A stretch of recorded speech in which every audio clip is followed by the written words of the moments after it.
નમસ્કાર મિત્રો, સ્વાગત છે તમારું અમારી YouTube channel Gujarat jobs and news.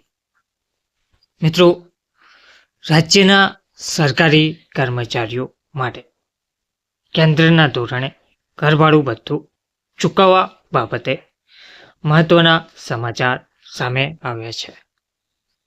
DA વધ્યું, તેની સાથે ઘરભાડું 10, 20 અને 30% કરવા બાબત મોંઘવારી 50%ને પાર કરે ત્યારે નિયમ મુજબ ઘરભાડું વધે છે તેવું પણ કહેવામાં આવ્યું છે. હવે વિગતવાર જોઈએ તો ગુજરાતની રાજ્ય સરકાર કેન્દ્રના ધોરણે તેના કર્મચારીઓને પગાર પંચ, મોંઘવારી ભથ્થું અને ઘરભાડું ચૂકવતી હોય છે અને એ માટે સમયાંતરે રાજ્ય કક્ષાએથી ઠરાવ કરવામાં આવતા હોય છે.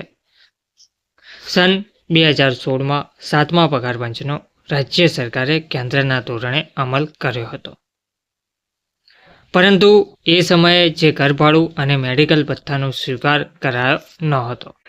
જ્યારે મોંઘવારી 50%ને પાર કરે ત્યારે ઝેડ કેટેગરીના શહેરોને 10% ઘરભાડું, વાય કેટેગરીના શહેરોને 20% ઘરભાડું અને એક્સ કેટેગરીના શહેરોને 30% ઘરભાડું ચૂકવવાનો નિયમ છે. આથી મોંઘવારી ભથ્થું હવે 53% થઈ ગયું છે. ત્યારે રાજ્ય સરકાર પણ 10, 20 અને 30% ઘરભાડું ચૂકવે એવી કર્મચારી આલમની માંગ ઉઠવા પામી છે. 7.5 વર્ષ બાદ રાજ્ય સરકારે તેમના કર્મચારીઓ માટે ઘરભાડું અને મેડિકલ ભથ્થું 7મા પગાર પંચ મુજબ વધારવાનો નિર્ણય 24/9/2022ના રોજ કર્યો છે, જેમાં એક્સ, વાય અને ઝેડ કેટેગરી મુજબ શહેરોનું વર્ગીકરણ કરાયું છે.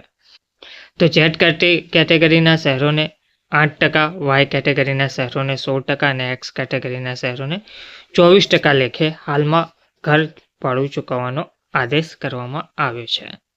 હવે રાજ્યના જે સરકારી કર્મચારીઓ છે તેમને કેન્દ્રના ધોરણે ઘરભાડું ચૂકવવા માંગ કરી છે. ડીએ વધ્યું, તેની સાથે ઘરભાડું 10, 20 અને 30% કરવા માટે માંગ કરવામાં આવી રહી છે.